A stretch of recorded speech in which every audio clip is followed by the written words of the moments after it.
Have you ever heard of the stress bucket? Are you so stressed out that you don't even know you're stressed out? Do you not even know how to relieve some of that stress? Let's dive in to the A's of stress management. Are you struggling to keep your head above water and brushing aside how you physically feel? You know you need to do something to feel better, but what? Nothing's working and you're about to give up. I hear ya. I'm Jolene, a nutritional therapy practitioner, a wife, and a furry guardian. Like you, I let my work and everything else get in the way of health, often chasing skinny instead of health until I learned how the body worked. Welcome to Holistic Health Made Simple, where I share all the tips, tricks, and science to set you free from the overwhelm of diet culture and frustration with the ever-changing health rules, going beyond the calorie and diet dogma to equip you to be healthy through simple changes to food, mindset, and lifestyle. If you're ready to stop spinning your wheels and learn how to feel better with changes that work for you, results that are undeniable like more energy, improved mood, better sleep, and fat loss, this is the podcast for you. Pop in those headphones, take a deep breath, and let's get healthy. Hey there. Today we are going to talk again about stress. It is the perfect time to revisit this topic. The end of the year and the holiday season can be extremely stressful. We know stress isn't good for us, but far too often we don't even know how stressed out we are. As humans, stress, like everything else, is bio-individual. We can all tolerate different amounts of stress before we get to the breaking point. Too much stress can actually be the catalyst for disease, and that's why we want to pay attention to it. So start thinking of it this way. We've got this bucket, and all our stressors get poured into this bucket. Now, the capacity of the bucket is beyond our control. It's determined by our genetics, our emotional wellness, and our general health. So, many things are actual stressors on the body. We have everyday stressors like time constraints, food choices, deadlines, being pulled in a million directions, lack of sleep. But then we have major stressors. These are things like serious illnesses for you or a loved one, major life changes like getting a job, getting married, divorced, having a child. Your everyday stressors trickle into that bucket where major stressors flood it, often causing it to overflow. The bucket overflowing is where the problem is. That's when we break down physically, mentally, we get exhausted, we get cranky, we get ill. All of our body is tied together, and this stress has a detrimental effect when that bucket starts overflowing. So we want to look at the bucket and figure out how we can make holes in the bucket so that the stress can leak out. So basically, we're actively seeking stress relievers so that that bucket never overflows, because you're not going to get rid of stress altogether. That's like a fallacy. If you think you can live a stress-free life, you're going to have to go hole up on some island somewhere with nothing going on. And even that, you'll still have some sort of stress. So to actively seek stress relievers, we are going to dive into A's, the letter A, of stress management. And by doing this, we're going to start poking those holes into that bucket to relieve the stress that's accumulating and to prevent additional stress into that bucket so that we don't have this overflow. So the first A is avoid. We're going to do our best to avoid unnecessary stress. Now, some types of stress are completely unavoidable. Things like illness, death, accidents. But there's tons of stressors we can avoid. Avoid overcommitting. Learn to say no and be choosy on how you spend your time. But also know your limits of what you can handle.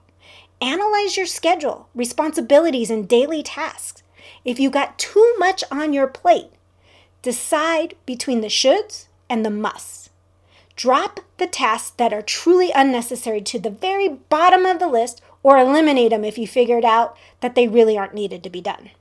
Along with avoiding stress, we're also going to want to do our best to avoid people that stress you out. Now, I know you can't avoid your boss if that's who stresses you out, or your grandma who chases you around because you're not married yet, whatever the case is. It's okay, though, to limit time with the family or friends if it causes you a load of excess stress. Do your best to avoid the people that stress you out in a capacity that you're capable of. Okay? Don't stop showing up to work. That's not what I'm suggesting. I'm suggesting is maybe spend more time at your desk and less time in your boss's office if they truly give you stress. Finish the tasks ahead of time. Keep your head down. Don't talk to people. If there's a nosy Nelly at, 3 desks over, avoid them the best you can. Avoid environmental stressors. What I'm saying by that is take control of your personal environment. If traffic gets you so tense that you feel stressed out, maybe change your route. It might take longer, but it's less stressful. Maybe it's prettier. Maybe there's just no traffic, so it's easier even though it's longer. If the news makes you anxious, shut it off. Change the channel, turn off the TV, avoid the news. Especially this time of year, the news is full of depressing stuff and it can stress a lot of you out. There's no need to listen to it. You might want to read through the headlines on occasion, but avoid it. That is avoidance. Avoid the things you can that stress you out. The next A is alter. Learn to express your feelings instead of bottling them up. If something or someone has said something that is bothering you, talk to them. Communicate your feelings, concerns, but try to be respectful. If you don't talk to them and express your feelings, you will build resentment, which will just add more stress to that bucket. And nothing's going to change. So talk and speak up. When we do things with others, we have to be willing to compromise. We cannot assume that everybody is wrong and going to change their behaviors. Sometimes we have to meet in the middle. Sometimes it's part of our behavior that's affecting their behavior. So if we're both willing to bend a little and meet in that middle, you will find a nice middle ground. This comes really strongly in from family relationships. You've got to be willing to do some sort of compromise, especially if what you're doing is affecting them, but you're the one telling them that they're always wrong. Sometimes it works both sides, and you'll feel better in the long run. So another way to alter the situation is being more assertive. Take action in your own life. Don't let life happen to you. You happen to life. And deal with your problems head on. Stop avoiding them. I know one of it was avoiding excess stress, but if it's a true problem, you're going to want to hit it head on. You're going to want to anticipate it and maybe prevent the problem rather than hiding from the problem. Another way we alter the situation is learning how to be better at time management. Poor time management causes so much stress. I know I am really bad sometimes at managing my time or underestimating the amount of time something would take.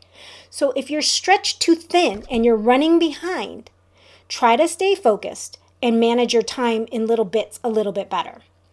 So we don't want to overextend ourselves and cause that stress. So we got to balance our time, and that's where saying no comes in handy as well. Don't take on additional things if you're already struggling to get done what you have on your plate already. So after we learn to alter certain things, we're going to have to learn how to adapt. Yes, I did say adapt to the stressor will relieve stress. I know that sounds a little weird, but hear me out. We want to look at the problem and reframe it. We want to take that stressful situation and look at it from a more positive perspective or as a learning experience. What did you learn from it? Rather than getting all angry about your traffic jam, look at it as an opportunity to pause and regroup or listen to your favorite podcast or enjoy some alone time. You're always complaining you're never alone. Well, you usually are in the car. So think of adapting to the stressor, looking at the big picture. When we look at the big picture, we really need to ask, how important is this? Is it going to matter next month, next year? Is it worth getting upset over? Sometimes we're trying to be too perfect. Is that the problem? So look at it as a big picture and how it fits in our life, because usually it's just a small thing in a very big picture. And also adjust your standards. Set reasonable standards for yourself and others. Stop trying to be Martha Stewart at everything you do in life. We're human. Not everything's going to be perfect, and it's going to be okay. Don't set yourself up for failure by demanding perfection. Yes, demand good quality, but perfection may be unattainable in that situation. So by looking at the big picture and adjusting your standards, you can see if you're pushing a little too hard. And then focus on the positive. When stress is getting you down, take a moment to reflect on all the good things in your life, your own positive qualities, the gifts, the things you're grateful for. This simple strategy changes your whole entire perspective.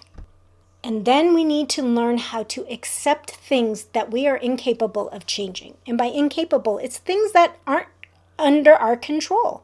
We cannot control the uncontrollable. Behavior of other people is something we can't control. So why are you stressing about that when you have no control over it? Focus on things that you can control. You, your life, how you react to the other person. And look for the upside. What doesn't kill us makes us stronger. We know that saying.